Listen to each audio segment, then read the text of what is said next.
নিজের শৈশবে কাটানো সেই দিনগুলোর কথা মনে পড়ে গেল। সে বাড়তে ভারতে সবে পা দিয়েছে। জাঙ্কুক 26 বছরের, ঢাকা বিশ্ববিদ্যালয়ের রাষ্ট্রবিজ্ঞান বিভাগের 4র্থ বর্ষের ছাত্র। তখন থেকেই রাজনীতি নিয়ে সে প্রচুর সিরিয়াস। একদিন এক বিকালে সে তার দলবল নিয়ে রংমহলে হাজির। কারণ জাঙ্কুকের দলবল সদ্য এমপির পদভূষিত দাদার সাথে কথা বলতে এসেছে। সচরাচর এই রংমহলে যে কেউ আসুক না কেন সবাইকে জিসুর মা চা নাস্তা দেন। অন্যান্য কাজের লোকদের রান্নাঘরে যাওয়ার অনুমতি না থাকলেও জিসুর মায়ের ছিল। জাঙ্কুক সহ তার দলবল ড্রয়িং রুমে বসেছে। জিসুর মাও চা নাস্তা নিয়ে আসছে। তে বাইরে থেকে ছোট চাচার মেয়ে জেনির কতগুলো ছোট ছোট পাথর নিয়ে বাড়ির ভিতরে দৌড় দিয়েছিল, কারণ পাথরগুলো চুরি করার উদ্দেশ্য ছিল তের। হঠাৎ ভার সামলাতে না পেরে জিসুর মায়ের উপর পড়ে গেল। হাতে থাকা কাচের কাপ পিরিচগুলো ঠাস ঠাস করে ভেঙে গেল, কিন্তু তের হাত থেকে পাথরগুলো পড়ল না। উপস্থিত সবাই হতবাক হয়ে তাকিয়ে রইল। তে ভয়ে চারপাশে তাকাচ্ছে, কারণ এখন তার মায়ের সামনে পড়া যাবে না, তাহলেই উত্তম মাধ্যম খাবে। একে তো কাজ ভেঙেছে, তার উপর চুরি। সামনে কতগুলো মানুষ তার দিকে তাকিয়ে রয়েছে। দিক বেদিক পালানোর চেষ্টা করতেই সামনে পা বাড়াতেই ছোট হাতের বাহুটা জাঙ্কুক ধরে টান দিয়ে দূরে দাঁড় করালো। একটু রেগে বলল, তে এত বড় মেয়ের এই কোন ধরনের হাঁটা চলা? আমি এখনই মেজো কাকিকে বলছি। হাত পায়ে বড় হচ্ছিস, মাথায় জ্ঞান বুদ্ধি নেই তোকে। হঠাৎ করে বসা থেকে একটা ছেলে বলল, জাঙ্কুক এটা কি তোর বলার সেই চড়ুই পাখি যার উঠতে মানা, তবুও ওর আর হাজারো ব্যর্থ চেষ্টার প্রচেষ্টা? ইন্টারেস্টিং। এই পিচি শোনো। তেকে পিচি বলতে তে রেগে ফায়ার। হাতের পাথরগুলো ছেলেটার দিকে ছুঁড়ে মারলো। চিৎকার করে বলল, আমি পিচ্ছি না, পিচ্ছি না, আমাকে পিচ্ছি ডাকলে? আর কিছু বলার আগেই তের মা এসে তাকে সবার সামনে উত্তম মাধ্যম দিল। তে কাঁদতে কাঁদতে সেখান থেকে বিদায় নিয়েছিল। আহ কি ভয়ঙ্কর, কি লজ্জায় না পেয়েছিল তে। আজও জাঙ্কুকের সেই বন্ধু তেকে দেখলে ছেচকা দুনে বলে ডাকে। খাবার খেতে বসেছে তে। হঠাৎ মহিলাদের সাথে পুরুষ মানুষের সঙ্গ দেখা গেল। আর চোখে তাকালো তে। জাঙ্কুক সে হেলে দুলে প্রতিবারের মতো তের পাশে চেয়ারে বসলো। উফ, খেতে বসেও শান্তি নেই বেচারি মেয়েটার। তের মন বলছে এখানে নিশ্চয়ই কিছু একটা ঘটবে, যদিও তার অনুমান লেভেল ভালো না, যা কখনো কাজ করে না। তে যা ভাবে সবসময় তার উল্টোটাই ঘটে। তবে তে এটুকু শিওর, যেখানে সে আর জাঙ্কুক একসাথে থাকবে সেখানে জীবনে অপ্রীতিকর ঘটনা ঘটবে না। টর্নেডো, সাইক্লোন, নার্গিসের মতো বড় বড় ঘূর্ণিঝড় হানা দিবে না, সেটা ভাবা নেহাত বোকামির কাজ। সবাই যে যার মতো খাচ্ছে, তেও খাচ্ছে, কিন্তু সে কচ্ছপের গতিতে। সচরাচর সকাল সকাল রুটি আর নানা রকম ভাজি থাকে, তবে আজ ব্যতিক্রম। আরেমের নাকি সকাল সকাল একটু হেভি টাইপ খাবার খেতে ইচ্ছে করছিল, তাই জিন সহ বাকিরা ভাত সহ কয়েক প্রকার মাছ রান্না করেছে। তের আবার মাছ পছন্দ অপছন্দ দুই তালিকায় রয়েছে। কাটার জন্য মাছ খেতে পারে না বলে অপছন্দ, অথচ কেউ কাটা বেছে দিলে মাছ বিড়ালের চেয়েও বেশি পছন্দ করে সে। মাছ দিতে খাওয়া শেষ, তারা যে যার মতো উঠে চলে যাচ্ছে। যদি এখন তের মন চাচ্ছে মা বলে একটা চিৎকার দিয়ে বলতে একটু মাছের কাটা বেছে তাই খাইয়ে দেয় যেন। সে নিজের হাতে খাবার খেতে হয়রান হয়ে গেছে, কিন্তু সেটা হলো না। বেচারি সে সাহস নেই, কারণ তার মায়ের খাবার খাওয়া শেষ। এখন তাকে এটা বলা মানে নিজের পায়ে নিজেই কুড়াল মারা। নির্ঘাত এই বয়সেও উত্তম মাধ্যম খেতে পারে। এখন তের বিন্দু মাত্র জাঙ্কুকের সামনে মায়ের বোকা কোনোটাই খেতে ইচ্ছে করছে না। এক বিশাল পরিমাণ ক্ষুধা নিয়ে উঠে দাঁড়ালো সে। খাবার আর খাবে না, এক গ্লাস পানি খেয়ে রুমের দিকে রওনা হবে। ব্যাগ গুছিয়ে নানু বাড়ি ফিরে যাবে, সেখানে গিয়ে না হয় আবার নাস্তা করে নেবে। পা বাড়ানোর আগেই জাঙ্কুক তের বাহু ধরে টান দিয়ে বসিয়ে দিল। তে বড় বড় চোখ করে জাঙ্কুকের দিকে তাকালো। চোখ দিয়ে ইশারায় জিজ্ঞেস করলো, হয়েছে কি? সবার পেটের খাবার খাওয়া শেষ, তোর পেটের ভাত অর্ধেকও শেষ হয় নাই, সমস্যা কি? ইদানিং দেখছি খাবার নষ্ট করছিস। তে মুখটা মলিন করে বলল, আমার কথা আপনাকে ভাবতে হবে না, আমার দিকে নজর রাখতে কে বলেছে? আমার ইচ্ছা হয় নাই, আমি খাই নাই। তাছাড়া 10 সেকেন্ডের মতো থেমে একটা বড় নিঃশ্বাস নিয়ে আবারও বলল, আমার অন্যের হাতের খাবার খাওয়ার অভ্যাস এখনো যায় নাই। এমনিতেও আমি মাছের কাটা বেছে খেতে পারি না, কাটা থেকেই যায়। আর সেটা সুযোগ বুঝে আমার গলায় ঝুলে পড়ে, মানে আটকে যায়। তাই খাবারই। আর কিছু বলার আগেই প্লেটটা জাঙ্কুক নিজের দিকে টেনে নিল। তে ভাত নিয়েছিল অল্প। জাঙ্কুক ঝটপট আরো 2 চামচ ভাত নিয়ে নিল, মাছের সংখ্যাও বাড়িয়ে নিল। তে সব দেখে অবাক হয়ে জিজ্ঞেস করলো, আপনি না মিনিট 2 আগে প্লেট ভর্তি ভাত খেলেন, এখন আবার এত মাছ আর ভাত কে খাবে? তুই খাবি? দেখ পেয়েছি, আমরা মাছে ভাতে বাঙালি, তাই এই মাছ আর ভাত সম্পূর্ণ খাওয়াটা তোর জন্য দুধ ভাত। যদি মাছ ভাত না খেতে পারিস তাহলে নিজেকে কখনোই বাঙালি বলে পরিচয় দিবি না। তবে আমার বিশ্বাস তুই খাস বাঙালি। নে এখন চুপচাপ খা কর। তে এবার অবাকের অষ্টম আকাশে উঠে গেছে। কি সুন্দর লজিক জাঙ্কুকের। তে প্রথমে ভেবেছিল জাঙ্কুক হয়তো মাছের কাটা বেছে দিয়ে চলে যাবে, কারণ এখন তার একটু রেস্টের প্রয়োজন। কিন্তু তের ভাবনা কখনো কাজ করে না, বিপরীত প্রতিক্রিয়া করে। এটাই তার একটি জলযন্ত্র প্রমাণ। কিরে হাকর, কথা কানে যাচ্ছে না? ধমকে সুরে বলে জাঙ্কুক। তে হা করতেই মুখে ভাত পুড়ে দিল জাঙ্কুক। তেও মাছ ভাত পেয়ে খেয়ে যাচ্ছে। মনে মনে ভাবছে এবারে তাকে মা অথবা চাচিরা তাকে খাবার খাইয়ে দিত। বাড়ির কনিষ্ঠ সদস্য বলে এমন কোনো আহ্লাদ নেই যা তার পূরণ করেনি। যখন এ বাড়ি থেকে নানু বাড়ি উঠলো তখন প্রথম তার খাবার খেতে কষ্ট হতো। এমনকি একদিন তে পাক্কা 1 ঘন্টা ধরে খাবার খেয়েছে। ওই দিন সে কাণ্ডটা তার নানু দেখার পর থেকে এখন পর্যন্ত তেকে তার নানুই খাবার খাইয়ে দেয়। যদিও তে এখন নিজের হাতে খাবার খাওয়ার অভ্যাস করেছে, আগের মতো ঘন্টাখানেক লাগে না। অন্যদিকে জাংকুক আর তের এমন কাণ্ড দেখে জিসু সবার কাছে খবর পৌঁছে দিয়ে এসেছে। সেই পৌঁছানো খবর পেয়ে জাংকুকের মা, তের মা চাচিরা আড়াল থেকে দেখে মুচকে মুচকে হাসছে। আমার বেয়াদব বদরাকি মেয়ের জন্য জাংকুকের মতো বাঁকাতে তুলের প্রয়োজন। এত বড় হয়েছে এখনো খাওয়া শিখেনি। বেয়াদব মেয়ে, ঘাটতারা। মেজো, সারাদিন মেয়েটাকে বকিস। তুই কি জানতি না ও মাছ বেঁচে খেতে পারে না? যাক, ভালো হয়েছে, এবারে একটু গতি হলেই হয়। বাড়ির ছোট বউ অর্থাৎ ন্যান্সি কুটকুটি হেসে উঠল, বলল, যাই তাহলে, আমি একটু কাটা গায়ে নুনে ছিটা দিয়ে আসি। জিনি অঞ্জন না বললেও তাকে কেউ থামাতে পারলো না। খাবার প্রায় শেষের দিকে, এর মধ্যেই ন্যান্সির আগমন। একটু লজ্জা পেল তে, তবুও চোখে মুখে প্রকাশ করলো না। জাংকুকের দিকে তাকিয়ে দেখে তার মুখে কোনো প্রতিক্রিয়াই নেই। মনে হচ্ছে এমন কাণ্ড সে রোজ রোজ করে, এটা আহামরি কোনো ব্যাপারই না। এখন তার একমাত্র কাজ হচ্ছে তাকে খাবার খাওয়ানো। এরে তে, হচ্ছেটা কি? আমাদের সামনে জাংকুকের সাথে টম এন্ড জেরির মতো ঝগড়া করতে থাকিস, আড়ালেতেও ঠিকই বাঘে মশে এক ঘাটে জল খাচ্ছিস। ব্যাপার কি রে? তে কি বলবে? এদের কথা তো সে ভুলে গেছিল। লজ্জায় মাথা কাটা যায় অবস্থা তার। তে জাংকুকের দিকে তাকিয়ে কাঁদো কাঁদো ফেস করতেই জাংকুক শেষ খাবারটুকু তের মুখে পুরে দিয়ে প্লেট নিয়ে রান্নাঘরে চলে গেল। এই সুযোগে ন্যান্সি তের কাছে এসে বলল, কি রে, তাহলে খুশির খবর পাবো আশা করা যায়? লজ্জায় কেঁদে দিবে এমন অবস্থা তে বুঝেছে এই মহিলা তাকে এখন জ্বালিয়ে মারবে। তে কিছু বলার আগেই জাংকুক বলল, ছোট চাচি, স্বামী স্ত্রীর মাঝে শুধু কেন এসেছো? কিছু জিনিস দেখেও না দেখার ভান করতে হয়, এতে দুই পক্ষের লজ্জার সম্মুখীন হতে হয় না। অবশ্য আমার লজ্জা শরম নেই, ইহা কোনো কালে আমার ছিল না, তের আছে। ন্যান্সির মুখ পরিবর্তন হয়ে গেল। মনে হলো সে লজ্জা পেয়েছে। কিছু না বলেই সে চলে গেল, কিন্তু মুখে অদ্ভুত সুন্দর হাসি, যেন এই মহিলা সহ এবার প্রতিটি মানুষ চায় জাংকুক আর তের একটা গতি হোক। তে চাচা যাওয়ার পানি তাকিয়ে রইল। তে, তোকে খাইয়ে আমি একটা উপকার করেছি, এখন আমার একটা উপকার করে দে তুই। আমি তো তোমাকে বলি নাই, তুমি করেছো কেন? আমি পারবো না বলে কোনো শব্দ আমি শুনতে পছন্দ করি না, সেটা তুই জানিস না। শব্দটাতে আমার মারাত্মক ধরনের অ্যালার্জি আছে। আমি তোকে খাইয়েছি, সেটা অতীত নিয়ে আমি কখনোই ভাবি না। আমি শুধু ফলের আশা করি। বর্তমান আর ভবিষ্যৎ নিয়ে আমি বেশি মনোযোগী। এখন শোন পিচ্ছি, তুই আমার কাছে ঋণী।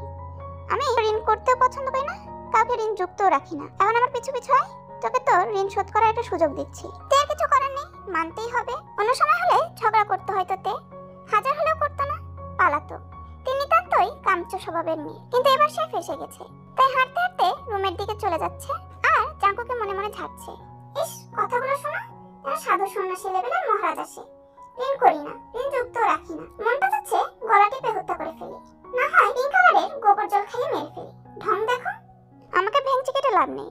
এগুলো নেহাত তোর গোবর মাথার বাচ্চা ধরনের চিন্তা ভাবনা, আর আমি এত সহজে মরবো না। আগে তোকে ডজন খানেক বাচ্চার মা বানিয়ে নি। হঠাৎ করে তের দিকে ঘুরে দাঁড়ালো জাংকুক। তেও সামলাতে না পেরে তার বুক বরাবর ধাক্কা খেলো। তে ভাবছে, ওমা, সে আমার মনের কথা বুঝলো কি করে? তে কিছু বলার আগেই জাংকুক একটু ঝুঁকে ফিসফিস করে বলল, এত চিন্তা করে লাভ নেই। আমি তোর মনের কথা পড়তেও পারি, শুনতেও পারি। তেমন তুই শোন, মনোযোগ দিয়ে শোন। আমাকে মারতে হলে তোকে অন্য কিছু ছলনা নিতে হবে, সেটা ভালোবাসা। কিন্তু জানিস, আমার ধারণা একবার তুই সেই স্বাদ পেলে কখনোই আমাকে মারতে পারবি না, চুরি বউ।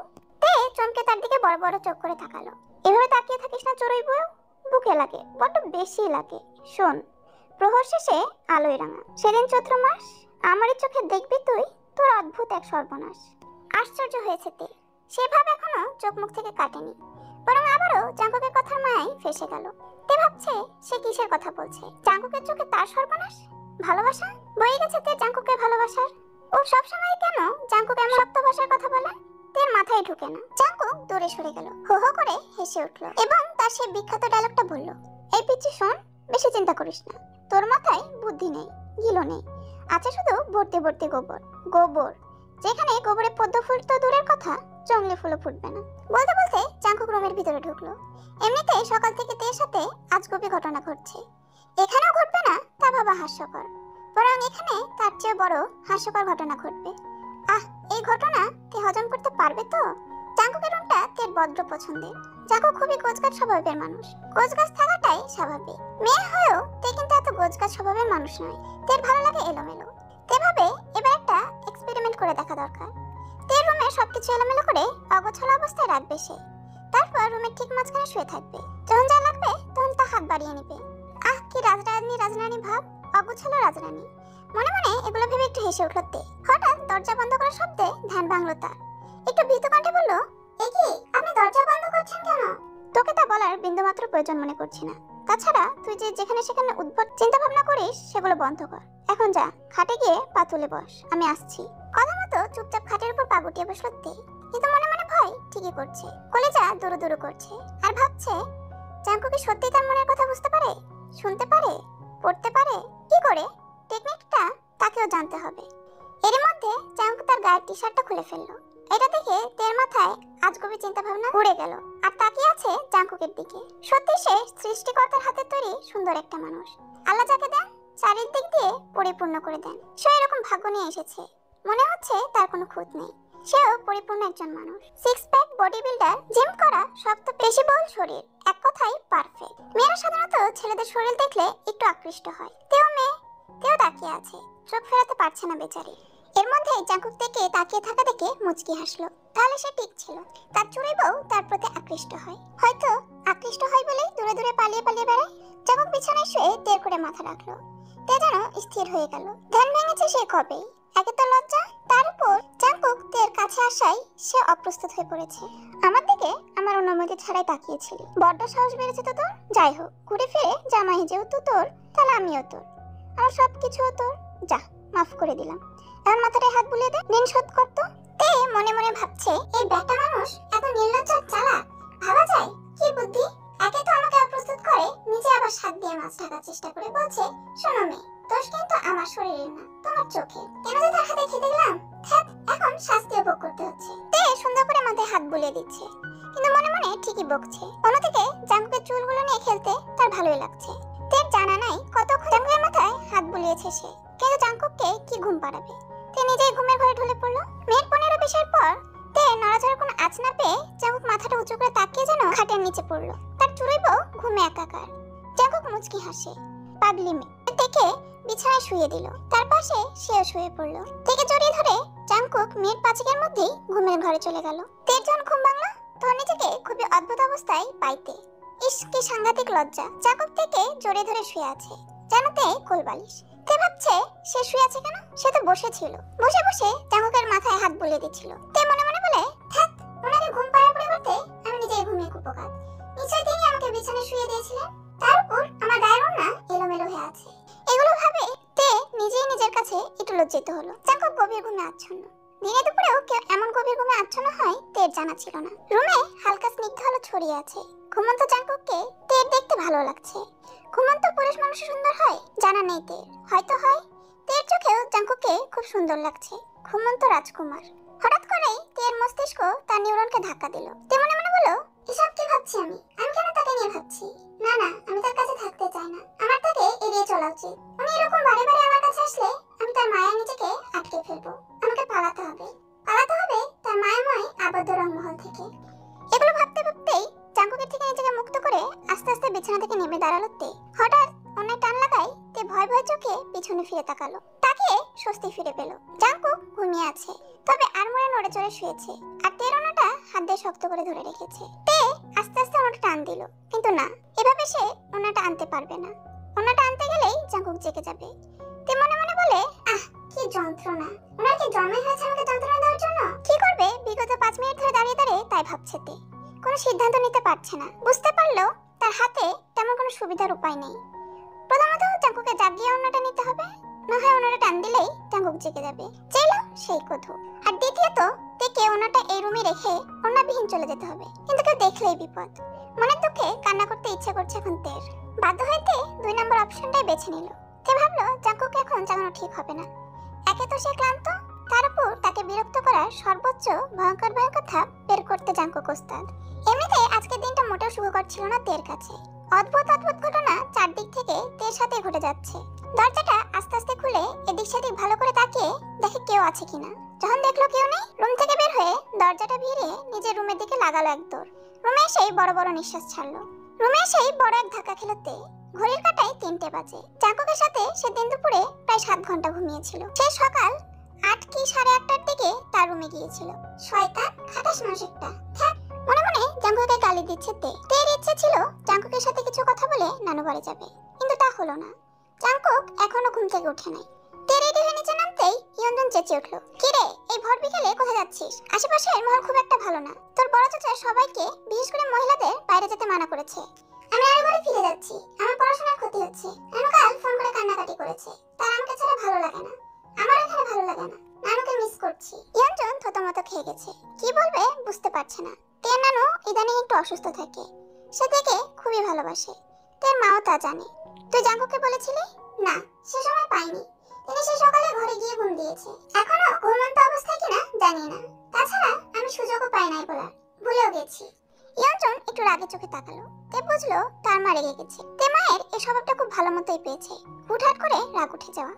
গায়ে কথা ছিটে ফোটাতে তত্তরে 440 ভোল্টের রাগ মাথায় উঠে যায়। ইয়ঞ্জন কিছু বলবে, তার আগেই বাইক থেকে গাড়ির হর্ন বেজে উঠলো। গাড়ির হর্ন একাধারে বেজে চলেছে। তে বুঝলো যেও এসেছে। কিছুক্ষণ আগেই তের সাথে তার কথা হয়েছে। তেদের বাড়ির কাছেই নিকটবর্তী একটি স্থানে সে কাজের জন্য এসেছে। তে নানু বাড়ি যাবে বলাতে সে নিয়ে যেতে এসেছে। যে হচ্ছে তের মামাতো ভাই। তের ভাইয়ের অগোচরে সে তেকে ভাইয়ের মতো ভালোবাসে। জিমিনা তের মধ্যে একটু পার্থক্য করে না। তবে তার আরেক মামাতো ভাই মিনগিও ও তার বউ লিয়া একটু অন্যরকম। তে তার মাকে কিছু বলতে না দেই দ্রুত বাড়ির বাইরে চলে গেল। গেটের সামনে আসতেই দারোয়ান গেট খুলে দিল। গাড়ির ভিতরে জেহবকে দেখে তের খুব ভালো লাগলো। দৌড়ে গাড়ির দিকে গেল। জেহব গাড়ির ড্রাইভিং সিটে বসা। থেকে থেকে স্নিগ্ধ একটা হাসি দিয়ে ঝুঁকে গাড়ির দরজাটা ভেতর থেকে খুলে দিল। অন্যদিকে উচ্চ শব্দে গাড়ির হর্নে ঘুম ভেঙে গেল জাংকুকের। খুবই বিরক্ত প্রকাশ করলো। আশেপাশে তাকালো, মনোযোগ একজনকে খুঁজছে, কিন্তু তার হদিশ নেই। হাতে চুড়ি বইয়ের ওনাটা দেখে মুচকি হাসলো। তাহার পাখি পালিয়েছে, কিন্তু কখন? এত গভীর ঘুম তো জাংকুকের কখনো হয় না। তবে আজ কি করে হলো? চুড়ি বইয়ের ছোঁয়ার আবেশে হয়তো। আবারও হর্নটা বেজে উঠলো। সে নিচে পা ফেলে ঘুমো ঘুমো চোখে বারান্দায় গেল। বারান্দায় দাঁড়িয়ে চমকে উঠলো। একটি মেয়ে তের মতোই দেখতে। অজ্ঞাত এক ব্যক্তির গাড়ির ফ্রন্ট সিটে হাসি মুখে বসেছে। ড্রাইভিং সিটে বসা ছেলেটিকে সে দেখতে পেল না। চোখের সামনেই গাড়িটি চলে গেল।